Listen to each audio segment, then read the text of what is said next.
Room by room, I'm making this house into my forever home.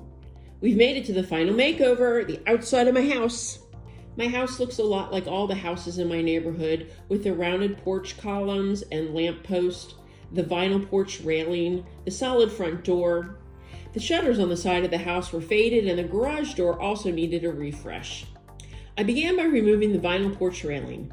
I tried to figure out how to remove it without cutting it, but in the end I used my trusty oscillating saw and cut the caps that attached it to the posts. Once the top rail was removed, the spindles popped out. I cut the bottom rail off the same way as the top. I had 4 sets to remove, which took about an hour. Onto the garage. After wiping down the door, I decided to paint it a deep gray to match the shutters. The color is Winchester gray. And using the little giant ladder made it easy to reach the top of the door to roll on the paint using a foam roller and brush. While I waited for the first coat on the garage door to dry, I painted the man door the same dark gray. Did you know that's what this door is called? A man door. I don't know why. While the door dried, I refreshed the trim with white paint. After the door dried, I replaced the old gold doorknob with a new matte black one. We also decided to replace the old key lock with a Yale keypad lock. With my husband's help, installing the lock was really easy. Everything was included, along with easy to understand step-by-step instructions. After the installation, we popped in the batteries and we were ready to download Yale's app and set up the lock for remote access. We never really used this door before, but now it's simple to just press in our code and unlock the door. Next was painting the faded shutters. Instead of climbing up the outside of the house on a 12-foot extension ladder, I could easily remove the shutters from inside using my lightweight little giant ladder. They were so dirty and faded after years of hanging on the sunny side of our house. I gave each one a good scrub using soap and water, then it was time to paint. This time I used Valspar paint in City Storm. Why? This paint was formulated for plastic, which is what my shutters are made out of. I had a color match to the other gray paint, the Westchester gray. I love to paint, as you all know, but if that's not something that you want to tackle, especially on the outside of your house, Thumbtack is here for you. Just open the app, type in what you need, like searching painter, and it shows you a bunch of local pros. You can see their prices up front, read reviews, and compare. Thumbtack connects you to over 300,000 local pros, from electricians to painters, lawn care, even remodelers. Whether it's a quick fix or a full refresh, save time and get it done right with Thumbtack. After the shutters dried, I hung them back up. They look so much better. Before I tackled the rest of the projects, I power washed the front of the house. It's funny how your house doesn't look dirty until you get out the power washer, and then you realize just how gross your house is. Next project, window boxes. I wanted to make them out of pressure-treated lumber. And if you didn't know, you should never plant directly into pressure-treated lumber, because whatever it's treated with will leach into your potting soil. So using a liner, I measured and cut my wood using my miter saw. I used my Craig pocket hole jig to drill holes into the boards. I used wood glue to put the pieces together, then clamped them and screwed them together. I used wood glue on each end, then nailed them just to hold the sides in place. Using thin finishing screws, I screwed each box together. For the bottom, I decided to attach chicken wire instead of wood. This would help with drainage and make the box a little lighter. It already had a weight to it, and once I added flowers and soil, I knew it would be very heavy. I cut the chicken wire to fit, then attached it with staples. This was a process since the chicken wire has to be tight so the liner doesn't hang lower than the box. The liner fit, and it looks good. To hang the boxes, I used pressure-treated lumber to hold the brackets onto my house. This helped level them as my siding was at an angle.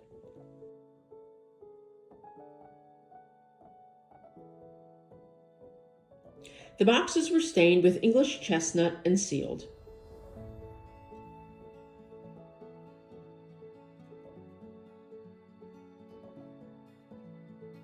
Now to plant. I usually arrange my flowers in the box before I plant just to see how everything looks together.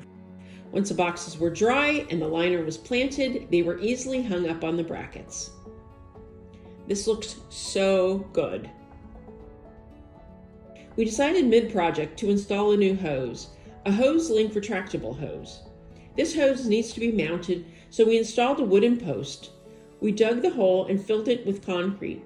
Once the concrete was dry, I stained and sealed it with English chestnut. To mount the hose, I used a template provided to attach the mounting bracket, then slip the hose housing into it. This hose is so great. It retracts into the housing with just a little tug. Now for the big project, wrapping my outdated porch columns. After a lot of research, the main consensus was to use cedar wood. Unfortunately, cedar is not in my budget, so I used pressure-treated lumber. My columns are a strange size, so I had to use one 6-inch board, then rip another board to entirely cover the column. Once I figured out what I was doing, I was rolling along. I will confess, one column did suffer the consequences of my miscalculations, but you'll never know. I attached the boards with liquid nails and nailed them to hold them in place. Because wood isn't straight, I used clamps to move the wood into alignment and secured them with finishing screws. The tops and bottoms were finished with 1x1s. This hid any uneven boards and gave it a nice finished look. On to the lamppost. I removed the old light fixture, making sure the power was turned off first. This post was thinner than the porch column, so I added scrap boards onto the post before attaching the outside boards so everything would line up. Then I nailed everything in place. For the top, I made a cap from leftover boards and 1x1s. I drilled a 1-inch hole in the center for the wires and mounted the new light fixture. Now to stain the porch columns with English chestnut. Using a foam roller and dry cloth, this went pretty quickly. Pro tip, always wear gloves when staining or your hands will be stained too. Once the porch columns were stained, I stained the light post. While the stain was drying, it was time to stain our new front door from Pease Doors. This beautiful mahogany door is a piece de resistance to my curb appeal. It brings so much light into the interior and is just gorgeous. We had it professionally installed along with a new handle and another Yale lock. I really took my time staining the door because it's so beautiful and I didn't want to mess it up. Once all my stain was dried on the columns, post, and door, everything was sealed.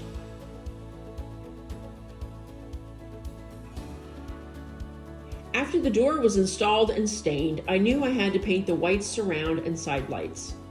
I used Titebond Pro-Grade caulk to fill any cracks, then painted it Westchester gray, the same color as the garage and the man door.